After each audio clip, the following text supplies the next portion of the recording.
¿Parece? Me Muchísimas parece. gracias. Bueno, pues primero que nada me gustaría comenzar haciendo una profunda reflexión, porque esta clase justamente de feminización de la política tiene que ver en cómo concebimos la política y lo político.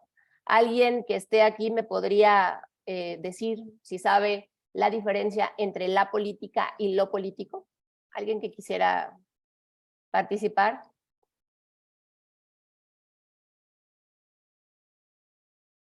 ¿Es lo mismo la política que lo político? Sí, no, pueden escribir en el chat qué les parece, qué piensan, qué opinan.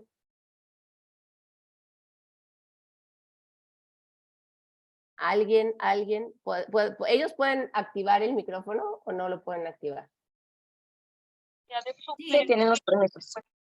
Sí, tienen los permisos, adelante. Ah, vale. Entonces, eso, me gustaría si me pudieran compartir para ustedes qué es la política y qué es lo político. O si es lo mismo, digo, si para ustedes o ustedes consideran que es exactamente lo mismo, pues también me pueden decir, oye, Durne, pues yo creo que es exactamente lo mismo, ¿no? ¿Nadie? Adelante, Ana Laura.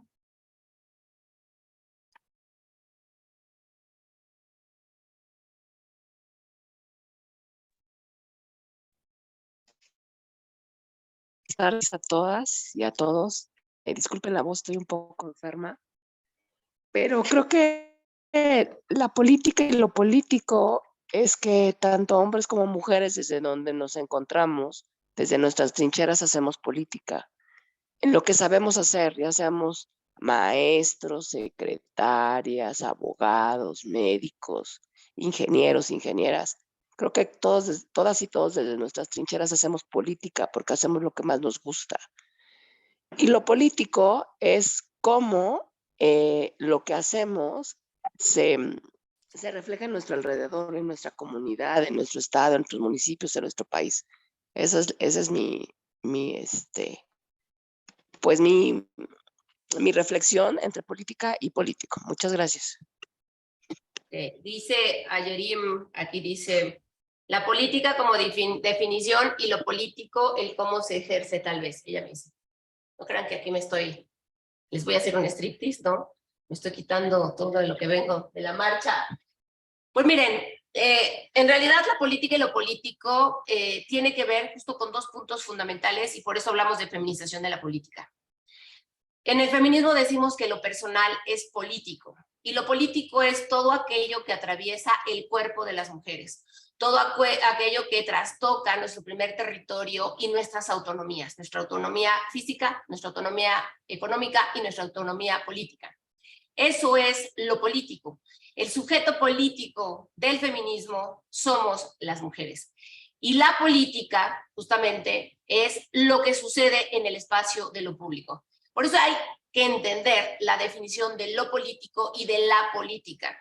Las mujeres somos entes políticos o entes políticas, que no es lo mismo que un tema partidista. Y de ahí tiene que comenzar esta profunda reflexión cuando hablamos de feminizar la política, porque si no entendemos justamente estas dos grandes diferencias, en el momento en que estemos en los espacios de decisión, en el momento en que estemos en los espacios de poder, que queramos asesorar a un hombre o a una mujer, no vamos a entender justamente por qué, por ejemplo, hoy, 8 de marzo, las mujeres salen a manifestarse en todo el mundo.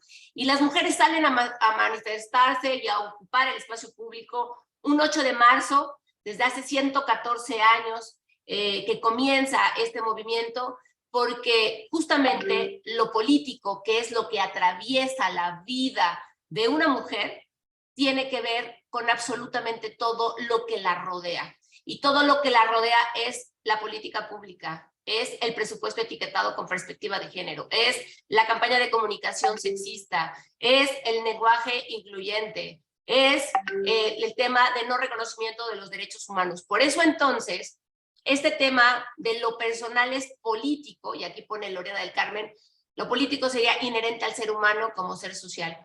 Lo político sería más bien todo aquello que atraviesa la vida de las mujeres humanas. Y te voy a decir por qué, querida Lorena, y a todas y a todos los que están aquí. Ustedes deben de saber que las convenciones internacionales, como el tema de la Convención de Viena, que se celebra en 1993, cuando abordan un tema de derechos humanos, es la primera vez que en el derecho penal internacional a las mujeres se nos reconoce como humanas, en 1993, en una convención de Viena. Entonces, finalmente, las mujeres, cuando hablamos de lo político, decía y vuelvo a repetir, es aquello que nos atraviesa y nos trastoca la vida, nuestro cuerpo, nuestra psique, nuestra autonomía o nuestras autonomías, y todo eso que hemos tenido que venir ganando con el paso del tiempo. Y ha sido absolutamente todo. Todo lo hemos tenido que venir ganando desde el espacio de lo político hacia la política que hoy mismo hicimos. El hecho de que hubieran miles de mujeres que salieran este día en sus estados, en sus países, a marchar, es un acto político. Y es un acto político porque a las mujeres nos han dicho históricamente que pertenecemos al espacio de lo privado, que las mujeres no podemos alzar la voz, porque calladitas nos vemos más bonitas. Entonces, pues, el principio de paridad no es suficiente. Las cuotas no son suficientes para que una mujer verdaderamente pueda acceder a espacios de decisión. Si nos reducen solamente a cuotas o a una paridad, que es una cifra, finalmente no se está cambiando la lógica, ni resignificando el poder, ni la política. Y esto que se tiene que resignificar parte de una construcción social de muchísimos años, de miles de años, que hemos tenido las mujeres como sujetas de la otredad, sujetas que pareciera nuestra vida no importa, que pareciera que lo que pensamos, que lo que queremos, que lo que anhelamos y lo que nos atraviesa no es importante. Por eso yo les pongo aquí a Medusa. Medusa es un ser de la mitología griega, pero recuerden que la mitología, recuerden que las leyendas, recuerden que toda una narrativa que se siga repitiendo en el tiempo se vuelve una realidad. Va perpetuando roles, va perpetuando estereotipos, va perpetuando construcciones sociales que hasta el día de hoy, yo insisto, que todas tenemos una Medusa por dentro. ¿Y por qué tenemos una Medusa por dentro? Porque lo que hoy sabemos, muy poca gente, de Medusa, es que Medusa fue la única de las 3 hermanas gorgonas que nació humana, y que nació, al nacer humana, Medusa, dice la mitología griega, decide entregar su virginidad al templo de Atenea. Y cuando entrega esta virginidad al templo de Atenea, resulta que se vuelve objeto sexual, erótico del dios Poseidón. Y Poseidón un día llega, de acuerdo a esta mitología, al templo de Atenea, se aparece y viola a Medusa. Al violar a Medusa, el castigo tendría que haber sido desde la mitología griega, desde la antigua Grecia, hacia un violador. Pero el castigo no fue hacia un violador. El castigo fue hacia Medusa, que se atrevió a profanar el templo de Atenea. Y 2 mujeres, Medusa y Atenea, se confrontan y entonces recibe este castigo en donde la vuelve un ser monstruoso, una gorgona que por el resto de su vida no podría volver a ver a ningún hombre sin que lo convirtiera en piedra. El día de hoy, desde hace 3000 años que viene esta mitología griega, seguimos repitiendo si las miradas mataran, me quedé petrificado al verla. Y todos estos constructos sociales finalmente que parten desde la mitología griega, hoy se siguen repitiendo dentro del espacio de lo político. Hoy a una mujer finalmente se le castiga si es que se atreve a meterse a estos espacios de poder. Hoy una mujer que está en un espacio de decisión, perdónenme, pero no puede ser guapa e inteligente, porque automáticamente entonces viene un tema o un proceso de despersonalización en donde creemos que una mujer llegó a un espacio de decisión por ser la amante de, la novia de, la hija de, pero nunca por la facultad, la capacidad y la experiencia que una mujer puede y debe tener cuando llega a estos espacios. Entonces eso significa que en el fondo muchas tenemos una Medusa, y además una Medusa que no ha podido reivindicar su historia, su vida y absolutamente todo lo que la atraviesa. Aquí alguien levantó la mano. ¿Quién quiere participar? Adelante, abran el micrófono. Paulina, creo que se llamaba, ¿no?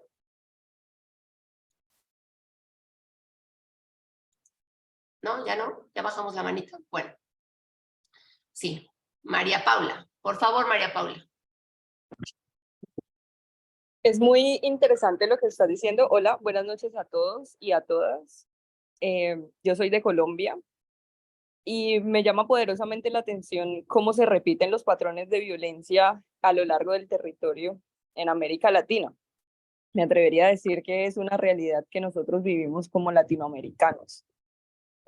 Yo soy maestra en artes audiovisuales, especialista en marketing digital, pero me encanta la política y he crecido en este entorno desde que tengo memoria. Y mira que lo que dices, con lo que dices me siento plenamente identificada, porque digamos que los actores femeninos, desde que tengo memoria también, son ejecutoras, ¿no? No tienen unos cargos de poder importantes.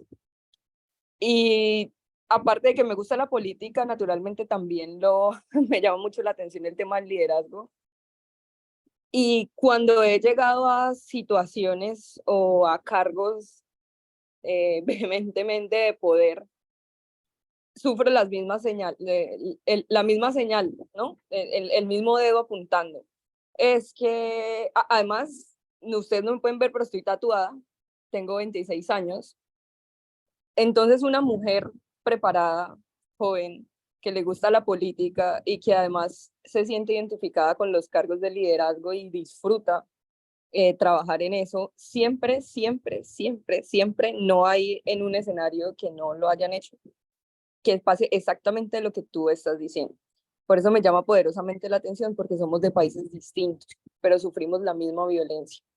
Inclusive dentro de mi trabajo también, todos los días. Así es, María Paula. Yo creo que aquí no hay alguna sola mujer que no nos pueda decir, mire, dices tatuaje y te enseño mi tatuaje, mira, yo también traigo un gran tatuaje. No hay una sola mujer que no le atraviesen las violencias, las discriminaciones en el ámbito de la vida pública, en la vida privada. Lo único que es verdaderamente democrático, amigos y amigas, en la política, en este mundo, en la sociedad, al interior de nuestros territorios, es la violencia. La violencia es interseccional y además es transversal. Y es interseccional y transversal porque la violencia ataca a una mujer urbana, a una mujer blanca, a una mujer indígena, a una mujer rural, a una mujer afrodescendiente, a una mujer con discapacidad, a una mujer migrante, a una mujer de la diversidad, a una mujer privada de su libertad, a una niña, a un adolescente. Es tan democrática la violencia que no nos pregunta si somos de derecha, de centro o de izquierda, si habitamos o cohabitamos un terreno urbano, rural, o si estamos en una sierra, o si estamos en un acantilado, o si estamos enfrente del mar, o si vivimos en la montaña. Es decir, la violencia nos atraviesa y nos atraviesa desde siempre y nos despersonaliza de una manera terrible. Por eso yo digo que Medusa tiene que ser reivindicada y por eso cuando hablamos de feminizar la política tenemos que hacer dos grandes acciones. Una, entender que hay una construcción social, porque así viene en la definición que ahora les voy a mostrar, en donde nos han construido históricamente a las mujeres y han hablado por nosotras. Nosotras no hemos sido las que hemos escrito la política, el poder y la historia. Y no porque no hayamos estado ahí, sino porque hemos vivido despolitizadas, hemos vivido desplazadas del espacio de lo público, como hoy está Medusa dentro de la mitología griega.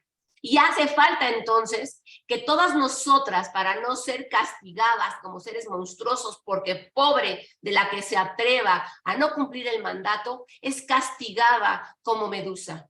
Es automáticamente desacreditada como Medusa. Y hoy tenemos más habilidades, más herramientas y más posibilidades de alzar la voz en el espacio público para cambiar la historia y para que no nos definan a las mujeres que hasta el día de hoy seguimos siendo sujetas de un sistema estructural y cultural que nos violenta en todo momento, nos excluye, nos invisibiliza y no nos permite acceder al poder. Pero también el lenguaje, por eso es provocativo el título. Oye, Edurne, pero tú estás diciendo que los roles, tú estás diciendo que el tema del feminismo, tú estás diciendo que el tema de los derechos humanos y la perspectiva de género. Claro, pero ¿y si nos vamos a la Real Academia Española de la Lengua? nos va a decir que lo femenino es lo propio de las mujeres. Y aquí yo quisiera preguntarles a quienes están en este espacio, ¿qué es lo propio de las mujeres? ¿Qué dirían que alguien nos estaría diciendo el tema de qué es lo propio de las mujeres? María Paula, por favor. Muy chévere lo que estabas diciendo ahorita, porque sí, se nos desvirtúa solamente por ser mujeres y nuestros juicios de valor dejan de importar simplemente cuando decimos que nos llamamos María, Marta, Juana, etc. Y yo creo que lo propio de la mujer es nada, ¿sabes? También pensaría que lo único que nosotras tenemos que hacer es defender lo que hemos pensado y lo que hemos hecho a lo largo y nuestras luchas a través de la historia, pero sabes que ni siquiera eso, porque es que nunca debió haber pasado. Lo propio de la mujer es nada, es simplemente existir. Claro, es existir, como dice María Paula, pero también es cierto que cuando preguntas qué es lo propio de las mujeres, te dicen, pues, lavar, sacudir, planchar, maternar, ¿no? Ayerim, por favor. Como un tema de obedecer mandatos, Edurne, ¿no? O sea, vas a ser una buena mujer, vas a estar en el altar a conveniencia, pero cuando sigas los mandatos que te ha dictado tu familia, la sociedad, el tema también laboral, también hay mandatos que sí nos invisibilizan, que sí nos violentan de manera sutil, pero sí nos limita profundamente expandirnos en esa área también. Entonces, bueno, entonces el lenguaje que construye realidades y sociedades es el lenguaje que nosotras como mujeres no hemos definido, no hemos estado inmersas justamente en el debate de una construcción de lo que una palabra puede representar. Pues entonces cuando somos provocativas y decimos feminización de la política, hay entonces también esta acción, esta provocación de decir, sí, pero vamos a vaciar de contenido lo que es lo femenino, porque lo femenino también es una construcción social. ¿Quién ha dicho cómo es la feminidad? ¿Quién ha dicho cómo tenemos que comportarnos como mujeres o como mujeres femeninas? Porque pobre de la que no cumple el mandato hasta en la política, porque esa mujer es criticada severamente. Por eso entonces feminización de la política es esta acción o efecto de resignificar y cuestionar el mandato patriarcal. Y ustedes me van a preguntar, ¿y qué es el mandato patriarcal, Edurne? Todo, absolutamente todo. Cuando en una cultura como la mexicana, la colombiana, la boliviana, la caribeña, la europea, la asiática, todas las culturas, no hemos sido quienes nos hemos construido, quienes nos hemos definido y quienes hemos tenido el poder, eso significa que quienes han estado históricamente en el poder nos han definido a nosotras bajo este rigor y bajo esta opresión de qué tendría que ser una mujer y cómo tendríamos que vivir esa famosa feminidad. Por eso entonces, hoy en la política, encontramos que cuando hay una entrevista, cuando hay un debate, cuando hay una campaña política, lo primero que le dicen a una mujer, o como sacan los titulares, la de 8, para despolitizarla, es ¿cómo le haces, Edurne, para ser candidata a gobernadora, ser madre, ser abuela, ser esposa? ¿Cómo haces con esas labores? Yo no veo que en el espacio de lo público salgan y le digan a un varón, oiga, ¿y que usted cómo le hace para ser candidato y para ser papá, esposo, padre? A los hombres no se les cuestiona absolutamente nada de eso, porque viene implícito que ellos finalmente no tienen ninguna labor, ningún tema dentro del espacio de lo privado y que las mujeres tenemos que cumplir, además del espacio de lo privado, con encargarnos de la vida pública y de la vida política. Por eso entonces, cuando pensamos en estos procesos de despolitización multidimensional que existen en la política, tenemos que ver cómo nos definen, cómo ejerce violencia en los medios de comunicación, cómo ejerce violencia el espacio digital, este espacio digital que tenemos que cuidar y que tenemos que revisar para que verdaderamente feminizar la política sea este efecto de resignificar y cuestionar absolutamente todo. Porque en este espacio digital es en donde se cometen las mayores violencias hacia nosotras, las mujeres. en donde no hay una regulación para que haya un piso parejo. Porque es muy diferente el lenguaje que yo les decía en una estructura desigual y asimétrica para una mujer en la política. Si el día de mañana sale un titular o sale una nota que diga Edurne Ochoa es una zorra, pero dice, por otra parte, Fernando Gutiérrez es un zorro, va a tener la misma definición social y cultural y el mismo peso que me llamen a mí zorra a que llamen a un hombre zorro. Es solo una palabra en donde se cambió una letra, la A por la O. Zorro y zorra, de acuerdo a la Real Academia, dice que es el macho y la hembra de una especie animal. Pero verdaderamente tienen la misma carga social. No sé, María Paula, levantaste la mano si quieres participar. ¿Somos concebidas de la misma manera en este proceso de despolitización? Me dice Melania, no, claro, no lo es. Y también esto que dice Melania es cierto. Dice, la sociedad coloca a la mujer en una caja donde debe de cumplir con ciertos estándares para estar bien. Además de ciertos estándares, viene esta construcción de la buena madre y la mala madre, de la buena esposa y la mala esposa, de la buena política y la mala política. Y por supuesto, cuando una mujer se atreve a salir al espacio de lo público y decir que quiere ser presidenta, que quiere ser gobernadora, que quiere cambiar el metro cuadrado donde habita el territorio y que además quiere ejercerlo en plenitud, es una mujer fría, es una mujer calculadora, es una mujer finalmente que termina recibiendo un castigo por atreverse a decir que quiere estar en un espacio de decisión y en un espacio de poder. Pero ¿por qué viene justamente esta negación histórica de las mujeres para poder acceder a estos espacios? Y es que es muy sencillo. Hasta el día de hoy, toda la literatura que leemos, quienes estamos en el mundo de la política, quienes estudiamos ciencias políticas, tiene que ver con una mirada de los varones hacia las mujeres y del poder de los varones hacia los varones.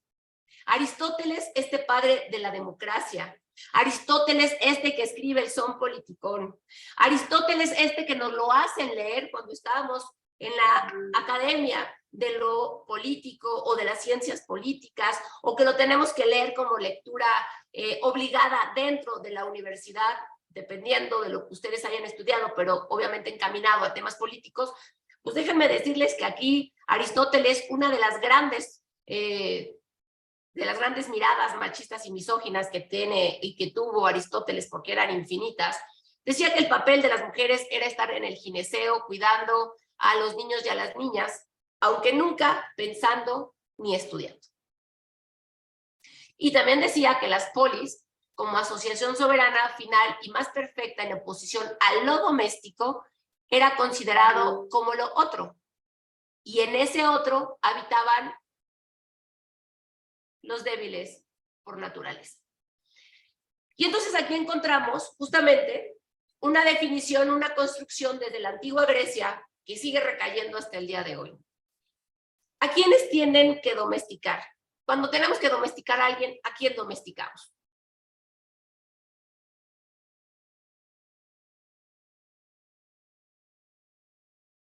¿A quién se domestica? A los animales. Claro, a los animales. Y fíjense que nos dicen que nosotras vivimos en el espacio de la vida doméstica, ¿no? Que sufrimos violencia doméstica. Por eso yo les decía que el lenguaje construye realidades y sociedades.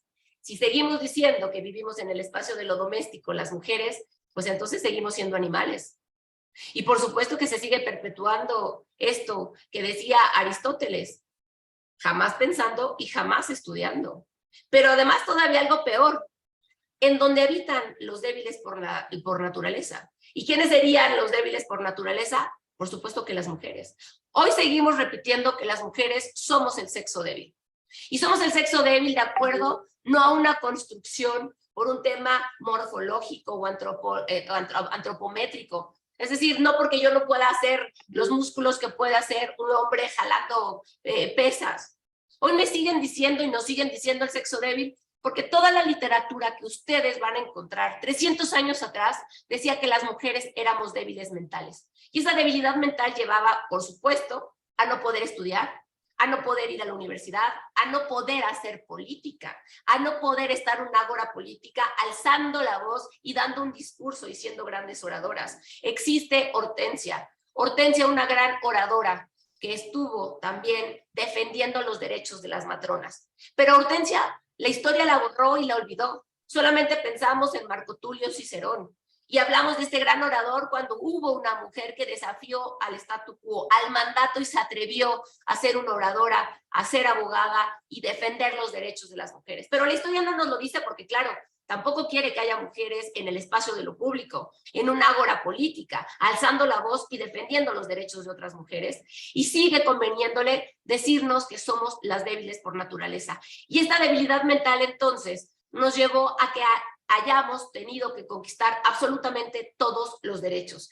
El hecho de que hoy ustedes y yo estemos aquí es un acto, por eso les decía, político, porque tuvimos que ganar el derecho a estudiar, a ir a la universidad, a graduarnos, el derecho a votar, el derecho a ser reconocidas como ciudadanas.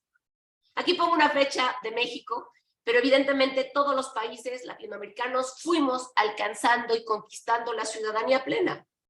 Y entonces es cuando tú dices, claro, por eso entonces tenemos que cambiar un modelo político que hasta el día de hoy está establecido. Porque si Nueva Zelanda gana el derecho al voto femenino en 1893 y Arabia Saudita lo gana hasta 2015,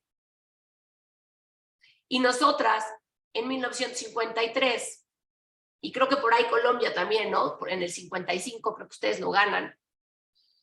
Pues imagínense entonces cuánto tiempo llevamos las mujeres en conquistar y en tener y en ejercer y en asimilar la política y lo político. 1953 está aquí atrasito, a la vuelta de la esquina. Dice Ayerim, aunque te ganes tu puesto, siguen minimizando logros por ser mujer. Se cuestiona cada decisión 1000 veces más que la de un hombre. Por supuesto. A una mujer siempre se le va a cuestionar, pero eso tiene mucho que ver con esto. En 1953 ganamos en México y en Latinoamérica se fue dando también progresivamente el derecho a votar y ser votadas.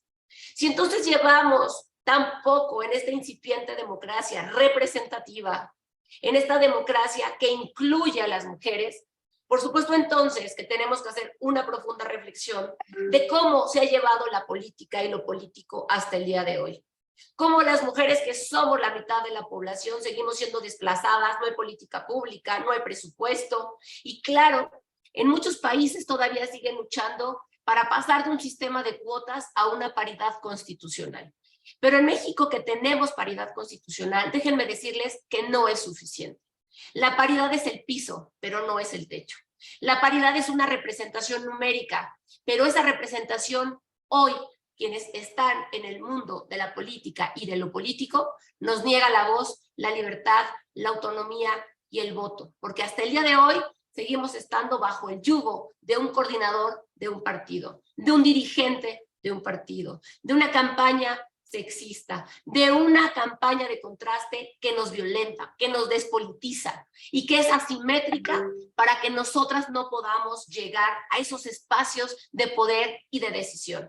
Pero peor aún, hay mujeres que entran al espacio de lo político y deciden ser aliadas del mundo y del pacto patriarcal, que deciden no agarrar una agenda a favor de los derechos humanos de todas las mujeres y además masculinizan su actuar. ¿Es su culpa, Edurne? No, no es su culpa. Es una construcción.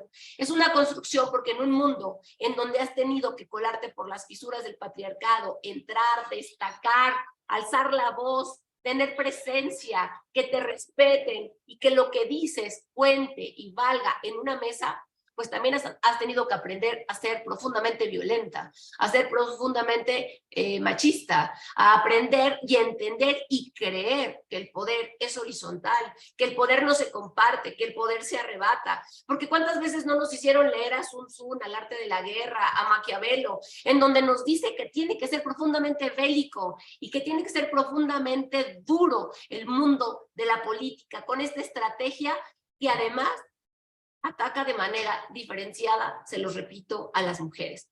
Por eso entonces, cuando hablamos de feminización de la política, tiene que ser un acto reivindicativo para las mujeres en nuestras democracias. Campañas, políticas, el lenguaje, la comunicación y todo lo que trastoca de manera transversal el mundo de la comunicación política debe de feminizarse con esta lógica de resignificar el lenguaje, resignificar los contenidos, de resignificar una pieza gráfica, de resignificar el discurso, de entender que no se puede mediar la violencia, que las mujeres somos la mitad de la población y tenemos que estar en esa democracia representativa, que no podemos seguir estando a expensas de un patriarca que nos diga qué podemos y qué no podemos hacer, y porque además, si no feminizamos la política, compañeras, déjenme decirles que toda esta lucha histórica de representación y de participación va quitándole las ganas y el aliento a muchas que quieren participar. Porque claro, ¿quién quiere participar para que te violenten, para que te maten, para que te despersonalicen, para que te calumnien, para que te humillen, para todas las cosas que vivimos las mujeres? Y claro, me van a decir, oye, Edurne, pero caray, tú eres consultora política hace 18 años. Entonces, pues claro, si las mujeres quieren estar en un espacio de poder y saben pues que va a pasar esto, pues si no se quieren quemar, que no se metan a la cocina, porque pues la cosa es así. No, bueno, es así, pero no es así. Es así porque los hombres han construido el poder y ese espacio y cómo se tiene que llevar y cómo se tiene que ejercer. Las mujeres no hemos definido cómo se ejerce el poder y la política. Hemos mimetizado el actuar justamente con el compañero de junto porque vemos que tal conducta y tal acción lo ha hecho llegar a ese lugar. Pero si hoy estamos avanzando en una representación de cuotas de paridad, en donde hay mecanismos internacionales como la Convención de los Derechos Políticos y Electorales de las Mujeres, de la Organización de Estados Americanos, pero si hay protocolos contra el acoso, hostigamiento político o la violencia política contra las mujeres, pues entonces tenemos que saber que podemos y debemos exigir estos derechos porque nadie exige lo que no conoce. Si ustedes quieren cambiar su realidad, si ustedes quieren llegar a la política, si ustedes quieren verdaderamente abonar como consultoras o consultores políticos o como políticas y políticos, deben de entender que las reglas del juego ya cambiaron. Y ya cambiaron porque las mujeres ya estamos inmersas en la política. Y porque les acabo de demostrar que una palabra como zorra y zorro, que solo cambia una letra, tienen una profunda desproporcionalidad en el impacto social, mental de una comunidad que hace que una palabra ponga en desventaja a una mujer ante un varón.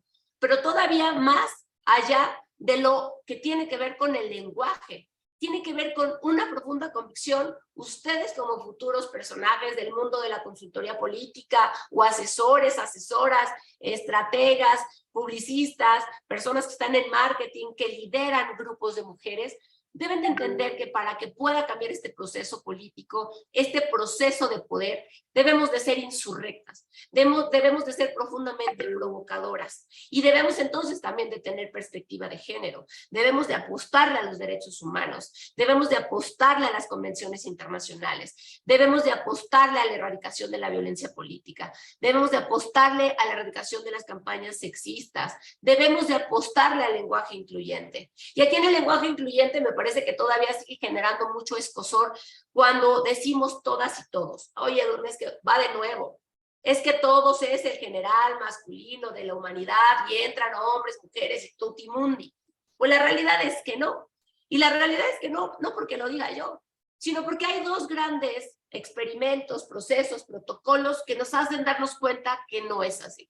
Uno, que se llama Raw Scientist. Raw Scientist tiene más de 38 años aplicándose en Estados Unidos.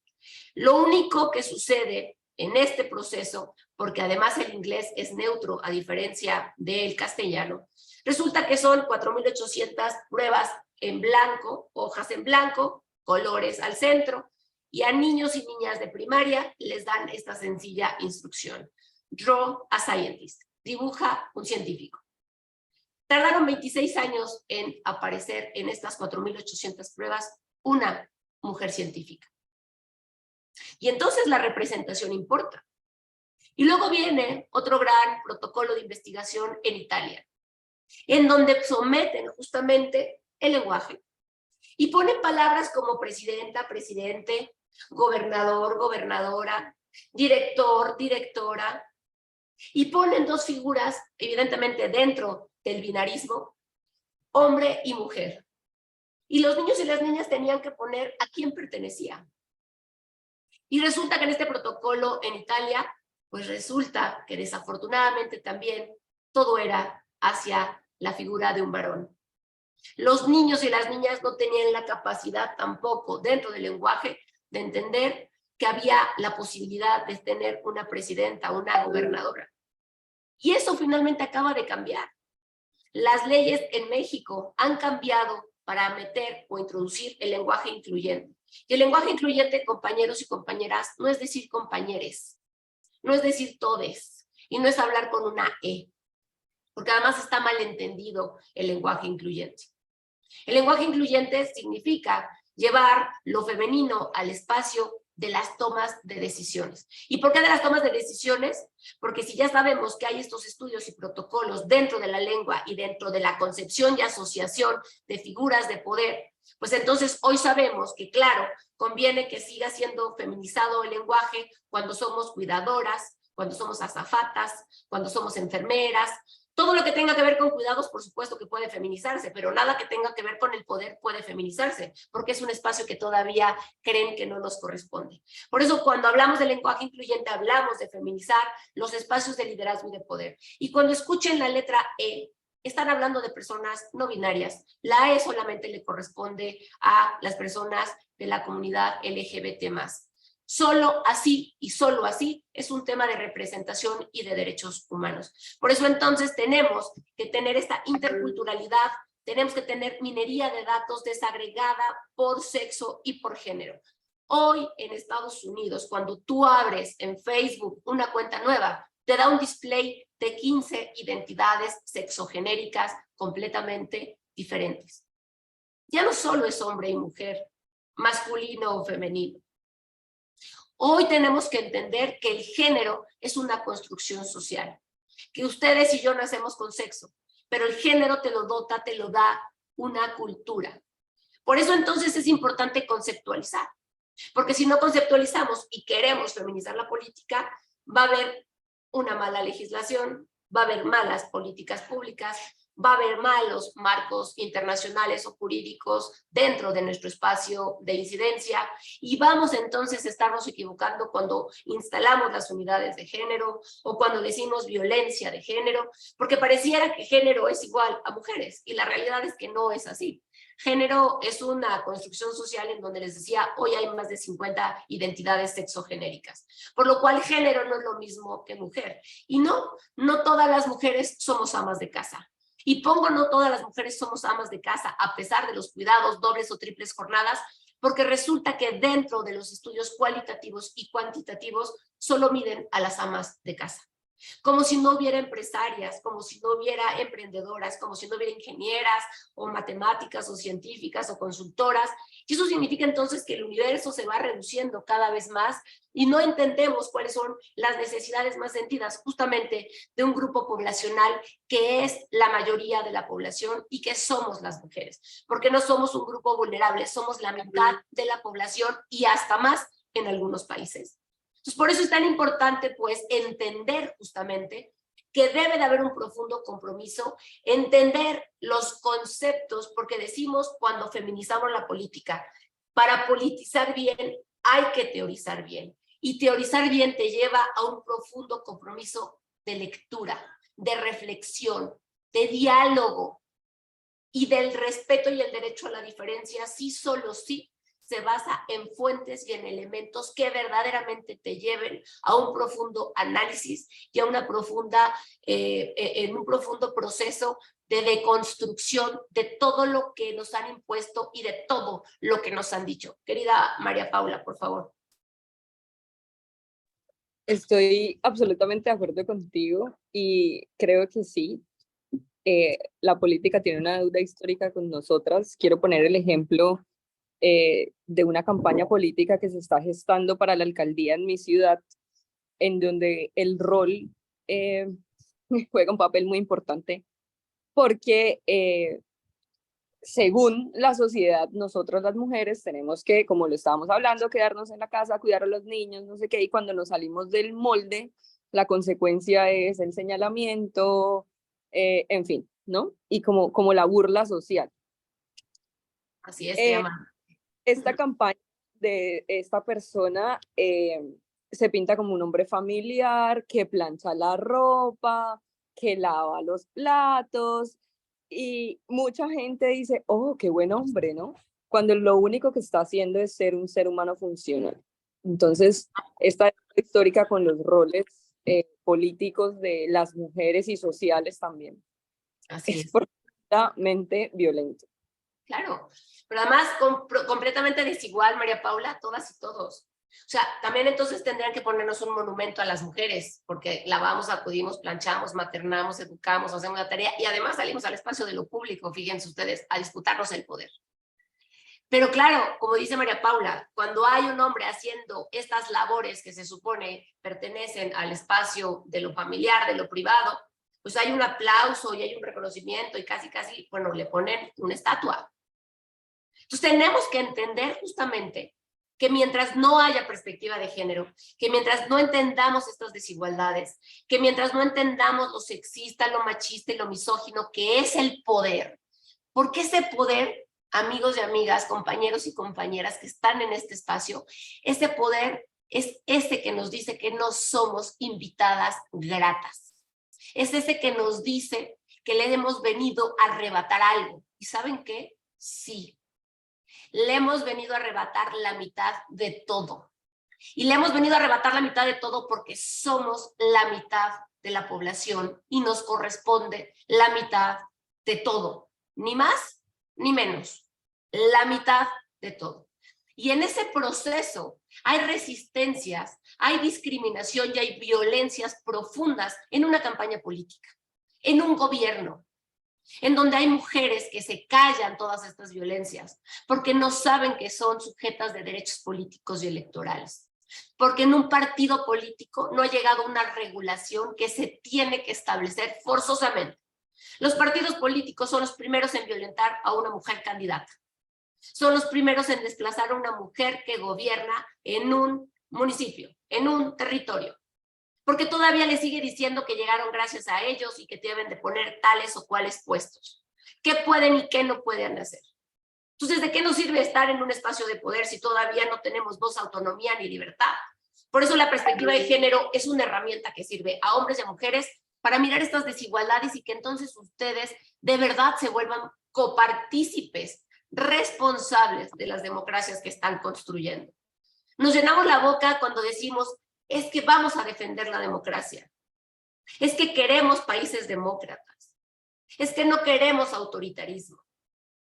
Pero cuando hablamos de democracia se nos olvida que la democracia es representativa, que la democracia debe de ser paritaria y que la democracia debe de ser libre de violencia. Que no solamente es el poder que emana del pueblo para quien ejerce ese momento un cargo de poder, sino que es una construcción permanente de representación simbólica, literal, audiovisual de las mujeres.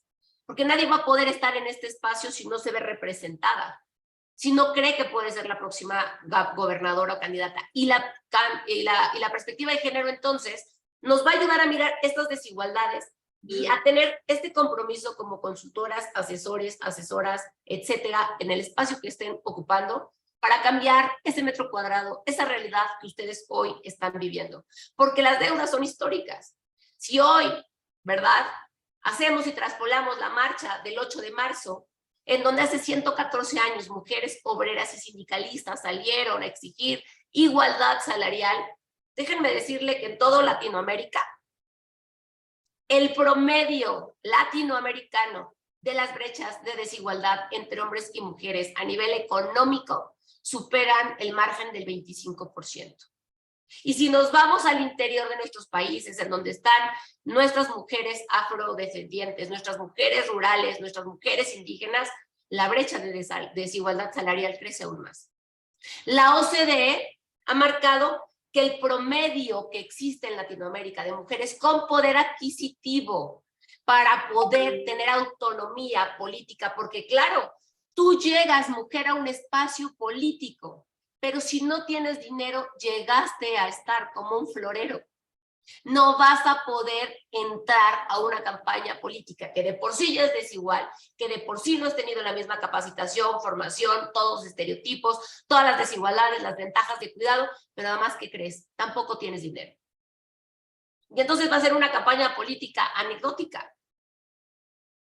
Una campaña política en donde no vas a poder llegar, porque desde ahí también ya hay una brecha al interior de un partido político, al interior de la propia política, porque nos dicen que nos dan espacios, pero no generan las condiciones para que las mujeres tengamos autonomía económica.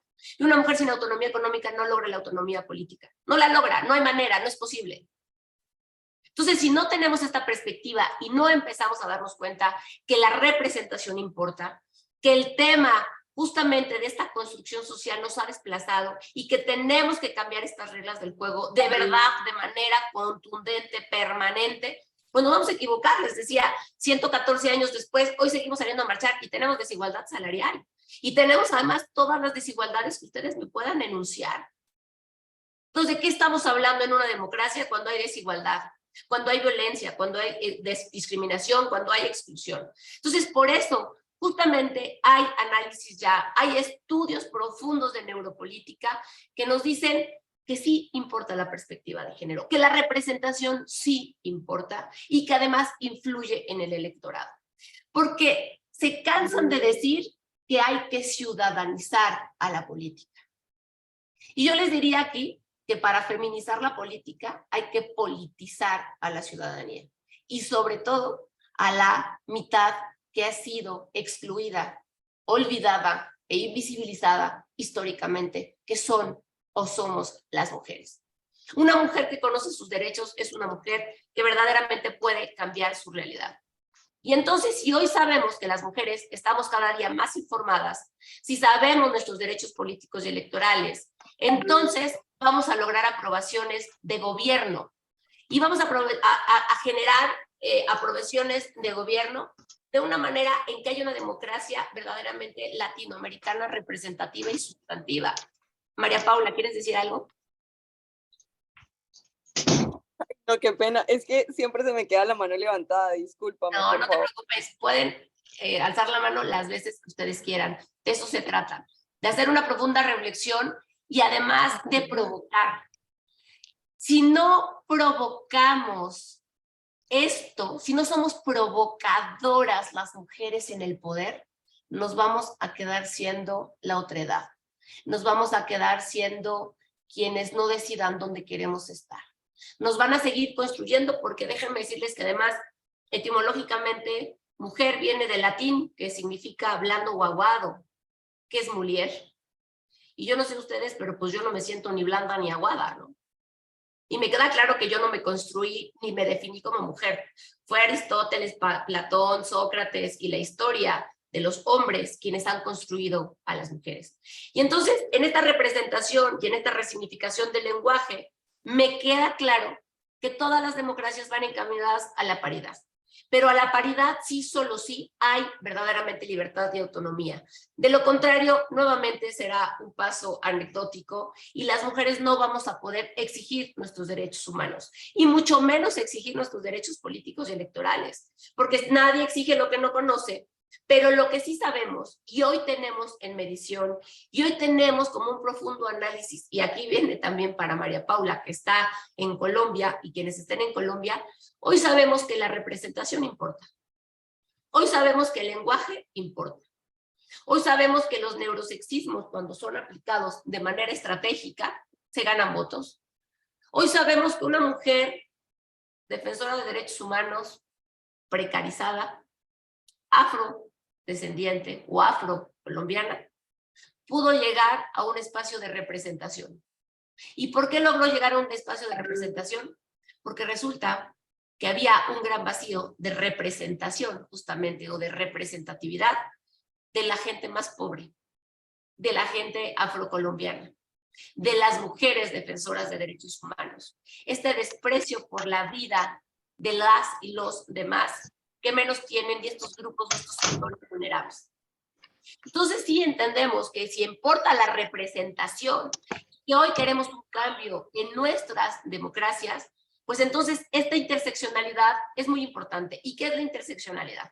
La interseccionalidad es entender que hoy ustedes, hombres y mujeres, tenemos un privilegio por tener la posibilidad de pagar un curso y estar conectadas en este espacio, pero que la brecha digital sigue siendo todavía un gran pendiente para las mujeres. ¿Cómo llegamos con esta democracia y con esta representación al rincón más alejado para decirle a esa mujer que tiene derechos, que vivir sin violencia es su derecho? Porque sabían que de todos los derechos humanos que tenemos, hombres y mujeres solo no compartimos un derecho. El único derecho que no compartimos hombres y mujeres es el derecho a una vida libre de violencia. Ese derecho solo es nuestro. Y solo es nuestro porque a nosotras nos matan, nos violan, nos despolitizan, derivado de nuestro género. Entonces, si es el único derecho que no compartimos y que se ha tenido que crear ante las leyes, ante las instancias internacionales, pues entonces entendemos que tenemos una gran desventaja y un gran camino que recorrer. Y que si no hay autonomía económica, pues entonces también todavía tenemos mucho que alcanzar para poder estar como entes y sujetas políticas. Déjenme decirles que si hoy reunimos todo el dinero de las mujeres millonarias y billonarias de todo el mundo, no lograríamos tener ni lo que tiene el hombre número 11 más rico del mundo. Eso significa que las mujeres seguimos siendo las más pobres de las pobres. Y por eso entonces significa que para poder feminizar la política tenemos que deconstruir los procesos violentos, sexistas y machistas que vivimos en la política, cambiar las reglas del juego cuando hay contraste y contención en una campaña o en un gobierno, porque una palabra hace la diferencia y es desproporcional el impacto social, comunitario de una mujer, y porque eso justamente puede hacer que las mujeres quieran no seguir en un espacio político. Y debemos entonces de entender que el avance de los derechos es progresivo, que va a ir hacia adelante, y que entonces para feminizar la política tenemos que empezar a cuestionarnos absolutamente todo. Todo es todo. Todo es todo. Y cuando nos empezamos justamente a cuestionar absolutamente todo, nos damos cuenta que no nos construimos, no nos definimos, no tenemos el poder, no definimos el poder, nosotras emulamos al poder, nosotras no ejercemos el poder de manera diferente, que no podemos alzar la voz en el espacio público, que se nos castiga por querer tener poder, autonomía, libertad, voz y voto, porque seguimos teniendo una medusa por dentro, porque se nos sigue revictimizando y criminalizando a las mujeres. Es decir, todavía tenemos un gran recorrido para poder llegar a ser autónomas, libres en el poder y en la política. Porque todavía no hay una mujer que lo logre. Porque los procesos de violencia son tan terribles hacia nosotras las mujeres, como si verdaderamente, y perdónenme varones que están aquí presentes, como si verdaderamente en Latinoamérica tuviéramos países como Suecia, ¿verdad? O como Finlandia, porque pues siempre nos han gobernado los varones. Y así que digan ustedes que qué bárbaro cómo hemos avanzado en nuestros países, pues tampoco. Pero eso no se cuestiona. Aquí se sigue cuestionando en Latinoamérica si estamos listos para que nos gobierne una mujer. Yo les pregunto si ustedes en algún momento han escuchado si estamos listas y listos para que nos gobierne un hombre. Y no hacemos este cuestionamiento porque creemos que lo natural es que un hombre gobierne, que ellos lleguen al poder y no nosotras. Entonces, cuando hacemos estos procesos de deconstrucción, de cuestionamiento, debemos de tener varios puntos, son muchos puntos, pero yo solo les voy a poner 10 el día de hoy. Si verdaderamente están comprometidas y comprometidos con la inclusión, con la representación, con sus democracias, con una vida libre de violencia y con campañas incluyentes y no sexistas, habremos de generar cambios entre todas y todos. Las reglas del juego deben de cambiar.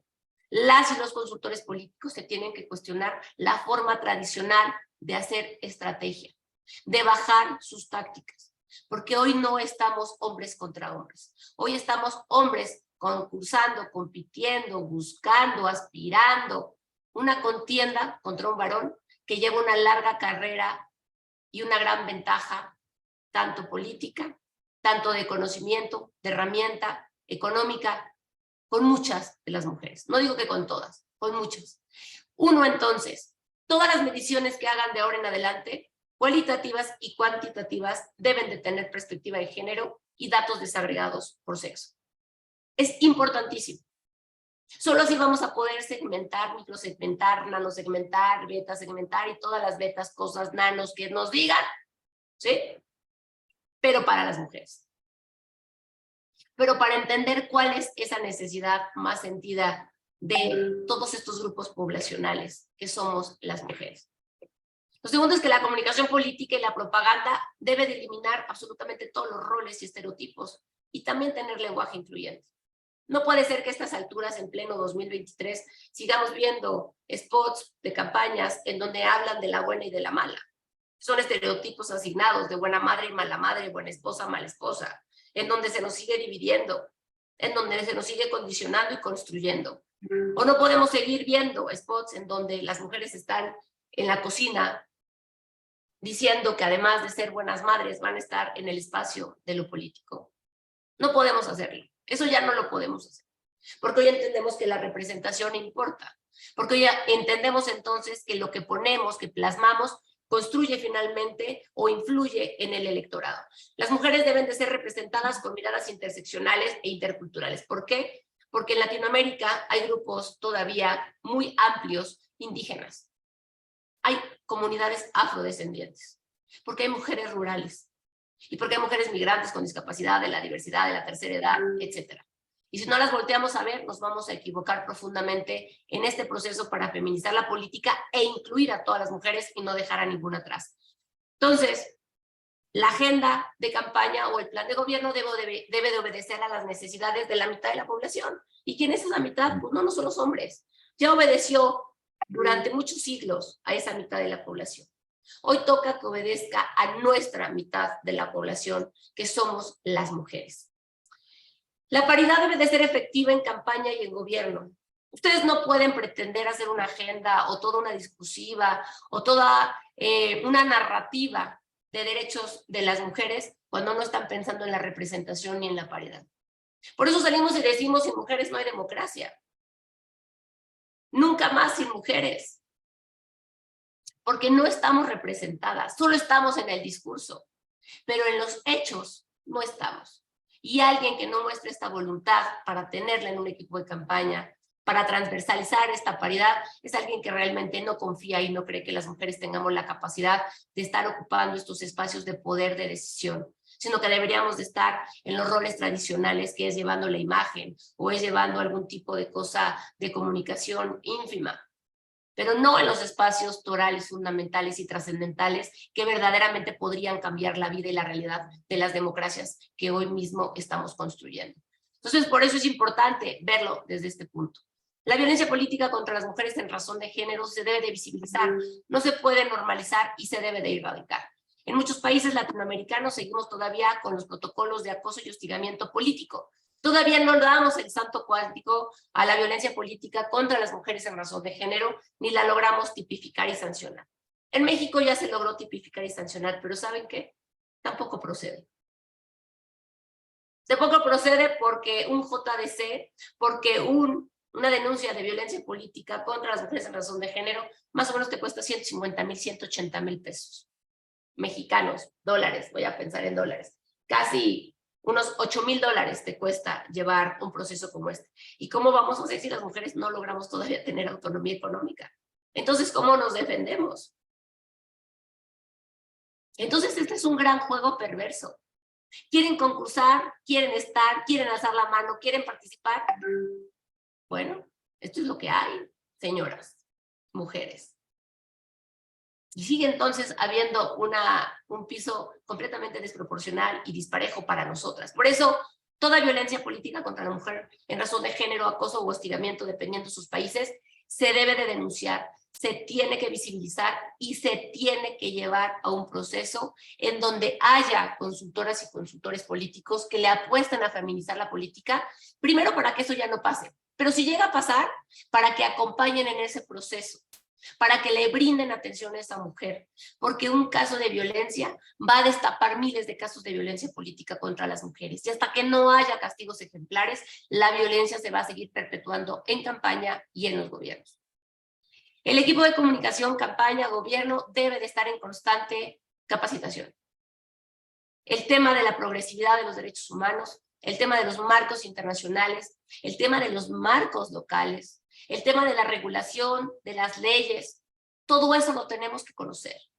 Porque si conocemos absolutamente todos estos derechos y estos marcos regulatorios, vamos a poder feminizar la política haciendo comentarios puntuales, legales y precisos de lo que está sucediendo de manera asimétrica y que no permite llegar a las mujeres a estos espacios de decisión. Y para lograr esta igualdad sustantiva, que es el pleno reconocimiento de los derechos de las mujeres, tenemos entonces que pegarle a esto que llamamos igualdad formal. Porque claro, en sus países como en el mío dice que hay igualdad entre hombres y mujeres, pero yo de verdad me sigo preguntando si en la realidad, en el día a día, hay esta igualdad. Por supuesto que no. En sus países como en el mío tenemos muchas leyes que son letra muerta, que son muy buenas intenciones, pero que no son realidades hacia las mujeres. ¿Se debe destinar el presupuesto para el 50% de la población? Sí, es bien fácil. Discurso sin recursos solo es discurso.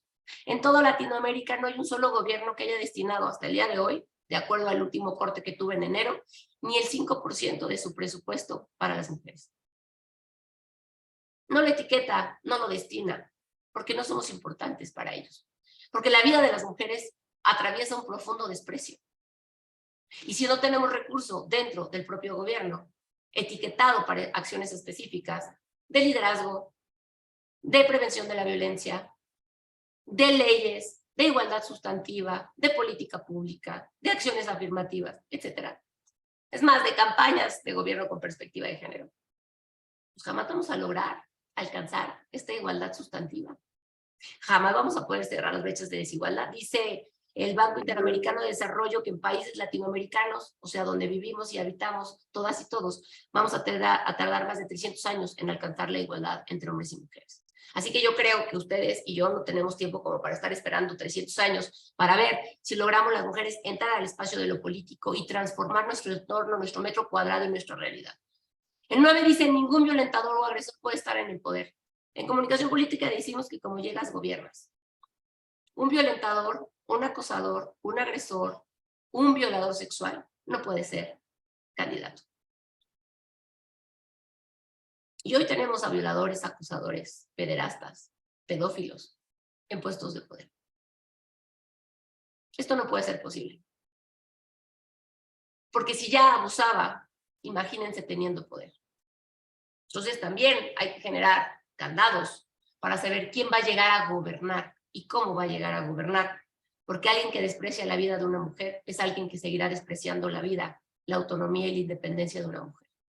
Y el número 10, debemos de entender de verdad que el feminismo es el único movimiento social y político vivo de más de 300 años. El único que busca es la reivindicación de los derechos, ni más ni menos. Yo soy feminista, soy su maestra feminista, soy la consultora feminista, soy la que viene de marchar, de alzar la voz, ya estoy ronca de tanto gritar las consignas en el espacio de lo público y de lo político.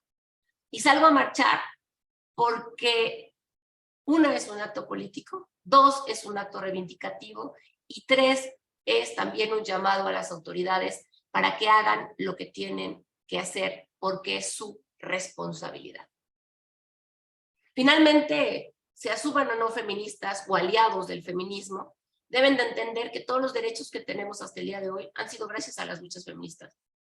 Nos caigan bien o nos caigan mal, Ha sido así es la historia, no la escribí yo, así lleva más de 300 años.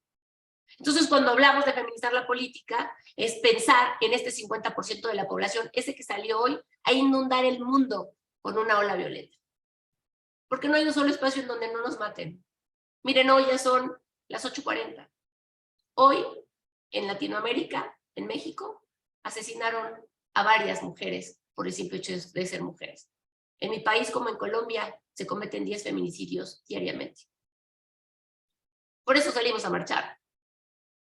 Por eso salimos a gritar consignas. Por eso la comunicación política es clave para cambiar nuestras democracias. Somos hacedoras y hacedores de personas que llegan al poder. ¿A quién estamos llevando al poder? ¿A quién estamos ayudando para que gobierne? ¿Cómo estamos comunicando estos 3,000 impactos publicitarios diarios que recibimos todas y todos? ¿Cómo estamos generando política pública de prevención y educación?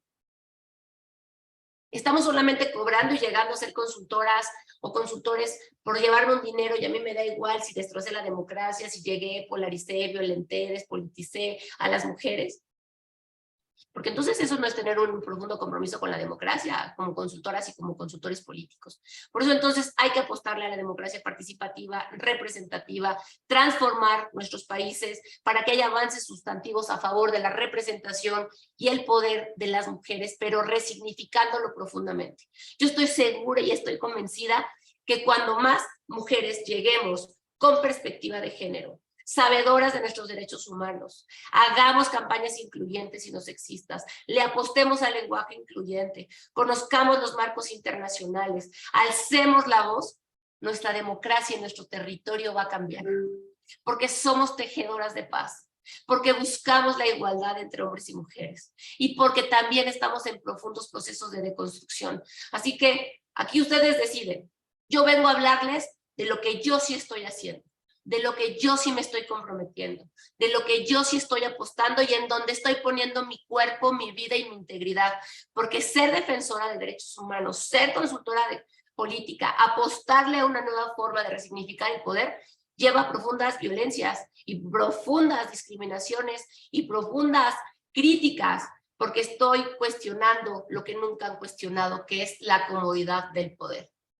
Pero creo profundamente que todas quienes estamos aquí podemos transformar nuestro metro cuadrado y que hay hombres aliados que están entendiendo que esto tiene que cambiar.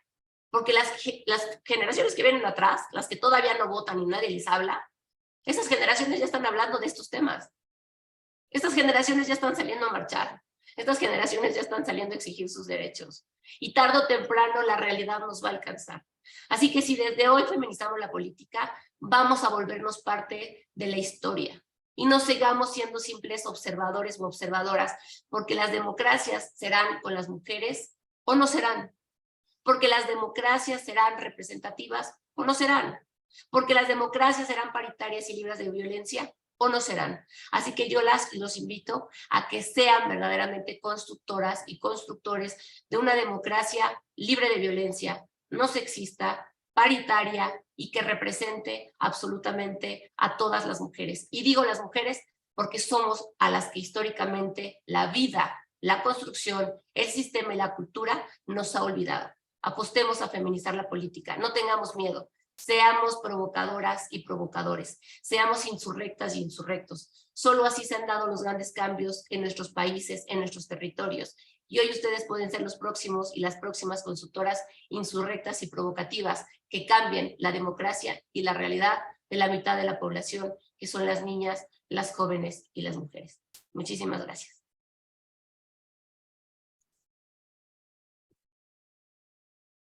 Muchísimas gracias, querida Edurne. Gracias por compartirnos esta masterclass, profundas reflexiones.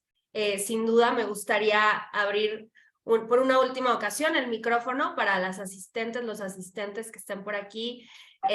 Si alguien tiene alguna otra pregunta, algún comentario que quiera aprovechar ahorita en este espacio con Edurne, pues con mucho gusto le cedemos voz.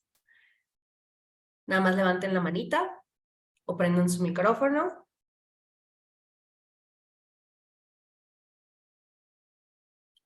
Adelante, Jane. Hola, buenas noches. Edurne, como siempre, un placer escucharte. Yo creo que no es solo ver las marchas, las pintas, todo lo que se hace, el poder ver a una mujer que nos da la fuerza de seguir. Yo te escuchaba hace rato que, bueno, y a las compañeras que decían de los puestos, de que si la capacidad, veía ahorita en redes el comentario de un consultor que él hacía referencia a que sobre la capacidad. Dice, se trata de tumbar barreras que no permiten a mujeres demostrar sus capacidades. A mí me ha tocado demostrar mis capacidades, pero que me hagan a un lado por no estar de acuerdo con ellos. Y es directamente con los hombres, ya no es tanto el propio rival que una mujer, como siempre nos han hecho creer también, no, es que las principales rivales son las mujeres. No, aquí es, a mí me ha tocado eso, no estar de acuerdo con algo, con alguna situación que está ocurriendo, porque yo participo en la vida sindical de una universidad pública, entonces, ¿qué tipo de violencia o cómo se maneja también eso? Porque al final de cuentas, yo sí me siento relegada, que me preparo, que me capacito, que estoy en constante movimiento en cuanto a trabajo, en cuanto a estudios. Gladys, pues aquí es testigo, y que no me tomen en cuenta por el hecho de no estar de acuerdo con lo que están haciendo los que están al frente. Creo que eso nos pasa a todas, querida Jane. La voz, nuestra voz incomoda. Ser cuestionadoras natas del statu quo te pasa factura, ¿no? Te congela, te desplaza, pero yo te puedo decir que vale la pena. Vale toda la pena, porque hoy yo lo decía en la marcha. Todo por lo que yo lucho y todo lo que no va a ser para mí, que sean para ellas. Así que no dejes de insistir y de resistir, porque eso nos toca a veces. Llegar y resistir y abrir camino para las que vienen detrás. Gracias, un abrazo. Abrazo, querida Jane. Gracias, Jane. Y bueno, pues cerramos con Janet Arroyo. Una última preguntita ya para este foro. Adelante, Janet. Buenas noches. Bueno, más que pregunta, yo es más como un agradecimiento y mi admiración para Edurne. Yo la verdad la sigo en todas las redes sociales. Antes de que llegaras, teníamos una plática con todos los que estamos aquí. Yo le decía que yo soy de Guanajuato. Entonces le digo que a mí me costó muchísimo trabajo.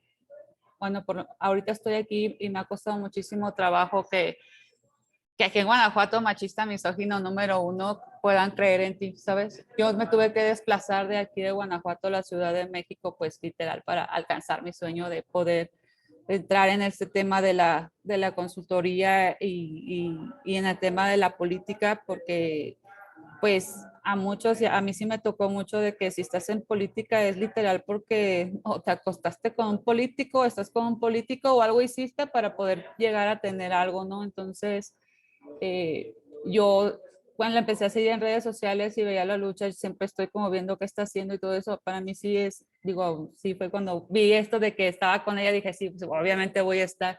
Yo también desde que me fui a la Ciudad de México he estado en las marchas, he estado en las luchas, trato de estar en algunos colectivos y todo esto. Este año no pude ir porque estoy aquí en Guanajuato, pero sí, sí, trato siempre de estar participando en estos días, en los 25 y todo, o sea, sí, trato de estar haciendo hasta acompañamientos para mujeres con temas de aborto, que no soy experta, pero por lo menos estar ahí de que lo que te pueda ayudar y todo esto, porque justo pues, es lo que necesitamos, el apoyo.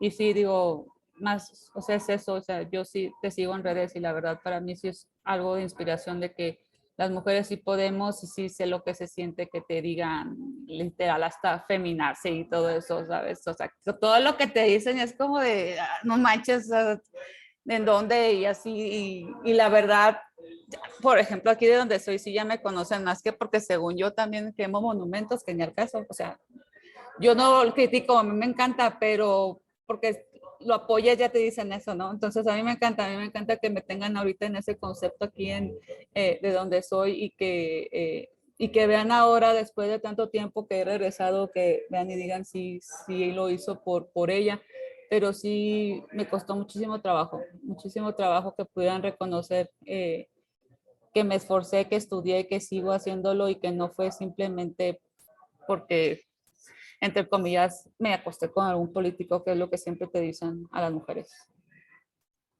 Gracias, querida Janet. Oigan, las invito a escuchar, tengo un podcast que se llama Las putas del Olimpo, por si no lo han escuchado, y a la primera que reivindico es a puta, ¿no? Porque todas somos unas putas, o sea, llegas al poder y eres la puta de quién sabe qué, llegaste por puta, ¿no?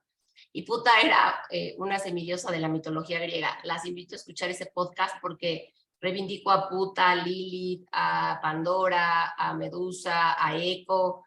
Tengo que subir uno que ya hice de Juana la Loca, que era Juana de Castilla, también sufrió un gran castigo por querer simplemente estar en su espacio que le correspondía, que era ser una monarca.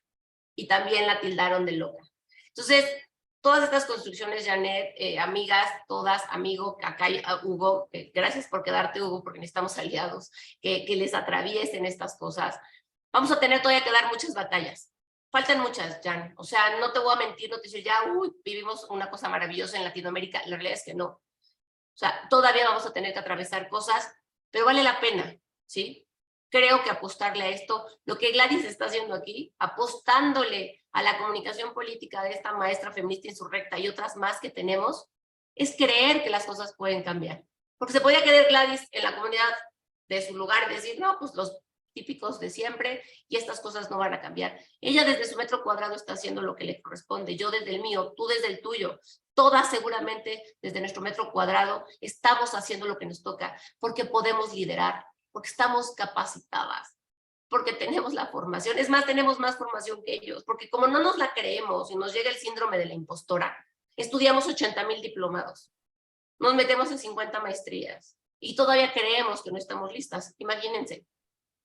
Todavía nos sigue diciendo qué hacer alguien que apenas si terminó el bachillerato. Hoy nuestro jefe sigue siendo con secundaria truncada. Y es el que manda. Y nos dicen que vayamos a competir con todos estos doctorados, estudios y demás que tenemos. ¿Y qué creen? Decimos, todavía no estoy lista. Atrévanse, salgan, sean provocadoras. Yo de verdad las invito a eso para que ejerzan un liderazgo político disruptivo, diferente, que construya, que dialogue, que ponga a pensar a todas las personas. Entonces, háganlo y de verdad les agradezco mucho que hayan estado aquí. Discúlpenme por haber llegado tarde. Les prometo que estaba en la consigna y en la marcha luchando por los derechos de todas nosotras, porque ya no pueden tener la comodidad de nuestro silencio. Así que muchas gracias de verdad. Muchas gracias a ti, querida Edurne. Gracias por ser una mujer que inspira, que comparte, que nunca nos ha dicho que no, que está muy consciente del compromiso que implica hacer toda esta transformación que mencionas. Y en realidad, pues bueno, ya estuviste compartiéndonos tus redes. Recuerden, pueden seguir a Edurne también a través de Twitter, a través de Facebook, @EdurneOchoa. Y bueno, pues ella tiene toda la disposición como profesora, de hecho titular del programa que arranca ya este viernes, que es el Seminario de Empoderamiento y Liderazgo Político para Mujeres, para poder seguir en contacto con todas y con todos ustedes. Con mucho gusto, quienes deseen incorporarse al programa aún están a tiempo. Por favor, nos pueden escribir a través de las redes sociales de Canvas, a través del WhatsApp, y les estaremos brindando toda la información. Querida Edurne, muy buenas noches a ti, a todas las personas que se conectaron hoy. Un gusto haberlos tenido aquí en el foro de Canvas y que tengan un feliz desenlace de este 8M. Que estén muy bien. Hasta luego. Gracias. Bonita noche a todas y a todos. Hasta luego. Gracias. Igual. Hasta luego, buenas noches.